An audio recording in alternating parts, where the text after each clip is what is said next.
Hello friends, myself doctor Subodhpal. दोस्तों, आज की वीडियो में हम बात करने वाले हैं पानी पीने से रिलेटेड कुछ नियम के बारे में। बहुत से लोगों को पानी कैसे पीना है, कितना पीना है, इस बारे में पता नहीं होता है, या तो वो यहाँ वहाँ से सुन के उस चीज़ को अपने लाइफ में अप्लाई करते हैं। जैसे आपने सुना होगा कि बहुत से लोग कहते हैं हमें ज़्यादा से ज़्यादा पानी पीना चाहिए। कुछ लोग तो पानी पीने के लिए अलार्म सेट करते हैं, कुछ लोग बॉटल अपने सामने रखते हैं कि वो हर घंटे पानी पिए ज़्यादा से ज़्यादा। तो ये सब कुछ गलत बातें हैं। आइए आज की वीडियो में हम जानते हैं कि आयुर्वेद में पानी पीने के नियमों के बारे में क्या कहा गया है। तो सबसे पहली चीज़ तो हम सबको पता है कि जल ही जीवन है, वाटर इज़ लाइफ, और हमारा शरीर 2/3 पानी से बना हुआ है। तो आयुर्वेद में पानी भी पचता है, ऐसा कहा गया है। हम शरीर में जो भी चीज़ लेते हैं उसके ऊपर अग्नि की क्रिया होती है, मतलब हमारे पेट में जो अग्नि है उसे पचाने का काम करती है। तो पानी के साथ भी यही होता है। जब हम पानी पीते हैं तो उसका भी पचन होता है।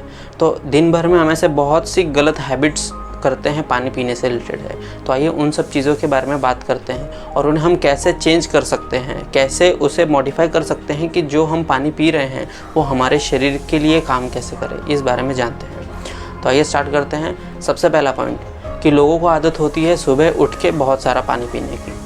तो क्या ये सही है या गलत है? तो ये गलत बात है। आयुर्वेद में क्या कहा गया है इसके बारे में आइए अब ये जानते हैं। दोस्तों, आयुर्वेद में सुबह उठ के पानी पीने के बारे में बताया गया है। उसे उषः पान कहते हैं। लेकिन ये पानी कैसा होना चाहिए, किस प्रकृति के हिसाब से होना चाहिए, किस पात्र में मतलब किस बर्तन में रखा हुआ होना चाहिए, इन सब चीज़ों के बारे में आया है। तो सबसे पहली चीज़, हमें अपने प्रकृति के हिसाब से पानी पीना चाहिए। जैसे अगर हम वात या कफ प्रकृति के हैं तो हमें गर्म पानी पीना चाहिए, या तो तांबे के पात्र में, तांबे के बर्तन में रखा हुआ पानी पीना चाहिए। वहीं अगर हम पित्त प्रकृति के हैं या हमें कुछ रक्त के विकार हैं तो हमारे लिए ठंडा पानी ज़्यादा हितकर होगा, या तो सोने के बर्तन में रखा हुआ पानी हितकर होगा। अब बात करते हैं कि पानी कितना पीना है सुबह उठने के बाद। जो बहुत सारा पानी पीने की ज़रूरत नहीं है, 1 गिलास पानी काफ़ी है।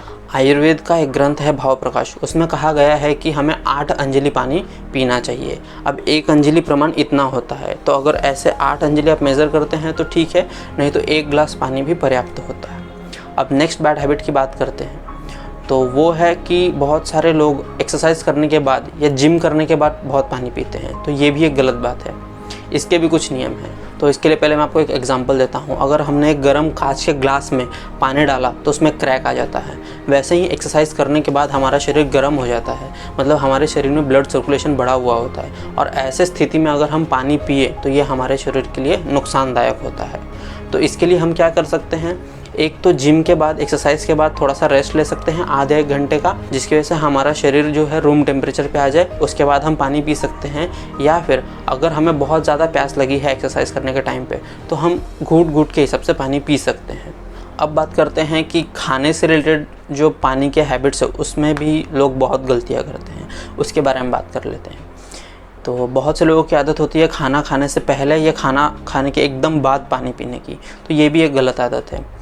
तो जब हम पानी पीते हैं तो हमारे शरीर में जो अग्नि होता है, जिसे हम डाइजेस्टिव फायर या डाइजेस्टिव जूसेस कहते हैं, वो डाइल्यूट हो जाता है।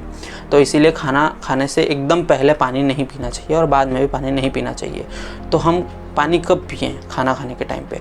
तो आप खाना खाते समय बीच बीच में थोड़ा थोड़ा पानी पी सकते हैं। ये हमारे शरीर के लिए हितकर होता है। आयुर्वेद का जो सुश्रुत संहिता है उसमें भी खाना और पानी के संबंध में एक सूत्र आया है, वो मैं आपको बता देता हूँ।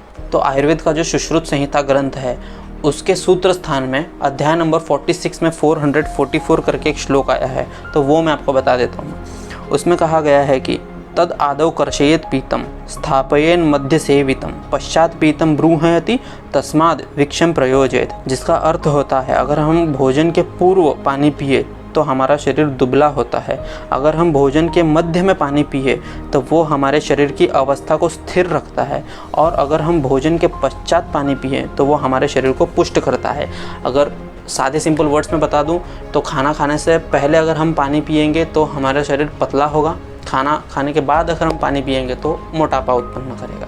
अब नेक्स्ट बैड हैबिट के बारे में बात करते हैं। तो बहुत से लोगों को आदत होती है खड़े होकर पानी पीने की, या चलते चलते दौड़ते दौड़ते पानी पीने की। तो ये भी एक बैड हैबिट है।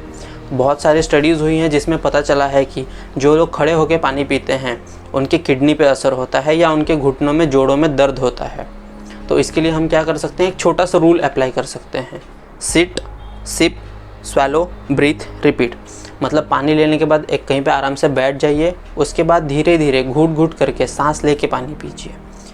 नेक्स्ट एक बैड हैबिट की बात करें तो वो है बहुत से लोगों को आदत होती है चिल्ड पानी पीने की, बहुत ठंडा पानी पीने की आदत होती है। तो ये भी हमारे शरीर के ऊपर एक बैड इफेक्ट तैयार करता है। जैसे आपको बता दूं कि ठंडा पानी या ठंडे टेम्परेचर पे हमारे शरीर में जो फैट होता है वो सॉलिडिफाई होता है, जिसकी वजह से हमारा मोटापा बढ़ सकता है। तो अगर आपको ठंडा पानी पीना है तो आप मटके का पानी पी सकते हैं, ठीक है, बहुत ज़्यादा ठंडा पानी या फ्रिज का पानी तो नहीं पीना है। अब बहुत से लोगों को ये भी पता नहीं होता है कि हमें गर्म पानी पीना है या ठंडा पानी पीना है, तो इसके लिए भी प्रकृति का विचार आयुर्वेद में बताया गया है। तो जो लोग पित्त प्रकृति के हैं वो ठंडा पानी या नॉर्मल पानी पी सकते हैं, और जो वात या कफ प्रकृति के लोग हैं वो गर्म पानी का सेवन कर सकते हैं। तो ये सब थे कुछ बैड हैबिट्स, और उसके खिलाफ हम क्या कर सकते हैं, क्या चेंजेस कर सकते हैं, उसके बारे में भी मैंने बताया है। अब जान लेते हैं अगर ये बैड हैबिट्स कंटिन्यू रखे तो इसकी वजह से हमारे शरीर के ऊपर क्या इफेक्ट पड़ सकते हैं। तो पहला चीज़ है इंडाइजेशन, जिसका अर्थ होता है अपचन। अगर हम पानी सही तरीके से नहीं पिए तो हमारा जो खाना होता है वो अच्छे से पचता नहीं है। पानी का एक बहुत इंपॉर्टेंट रोल होता है जो हमने खाया हुआ है उसमें से विटामिन और मिनरल्स एब्जॉर्ब करने का, तो ये भी ठीक तरह से नहीं हो पाता है, जिसकी वजह से हमारे शरीर का पोषण ठीक तरह से नहीं होता है। दूसरा एक बैड इफेक्ट होता है डिहाइड्रेशन या ईडिमा, मतलब सूजन। अगर हम कम पानी पिए तो हमारे शरीर डिहाइड्रेट हो जाता है, वहीं अगर हम ज़्यादा पानी पिए तो हमारे शरीर में सूजन उत्पन्न हो सकता है। नेक्स्ट जो इफेक्ट है वो है हाइपोनाइट्रेमिया। ये एक सीरियस कंडीशन है जिसमें हमारे मेजर ऑर्गन्स जो हैं, हार्ट और किडनी, इन पे इफेक्ट हो सकता है। नेक्स्ट एक बैड इफेक्ट होता है एसिडिटी। अगर हमारे शरीर में पानी की पर्याप्त मात्रा ना हो तो हमारा पाचन ठीक से नहीं होगा, जिसकी वजह से एसिडिटी उत्पन्न हो सकती है। नेक्स्ट जो बैड इफेक्ट होता है वो है ओबेसिटी। ओबेसिटी हो सकता है पानी सही से ना पिया जाए तो दोस्तों इस वीडियो में हमने देखा कि पानी पीने से क्या बैड इफ़ेक्ट हो सकते हैं हमारे शरीर पे और हम उसे कैसे सुधार सकते हैं। नेक्स्ट वीडियोस में हम ऐसे ही कुछ चीज़ों के बारे में बात करेंगे जो लोगों को पता नहीं है, या कुछ बैड हैबिट्स हैं जिसकी वजह से हमारे शरीर पे इम्पैक्ट पड़ सकता है जो लोगों को पता नहीं है। तब तक के लिए thank you. Like share subscribe ज़रूर करिएगा।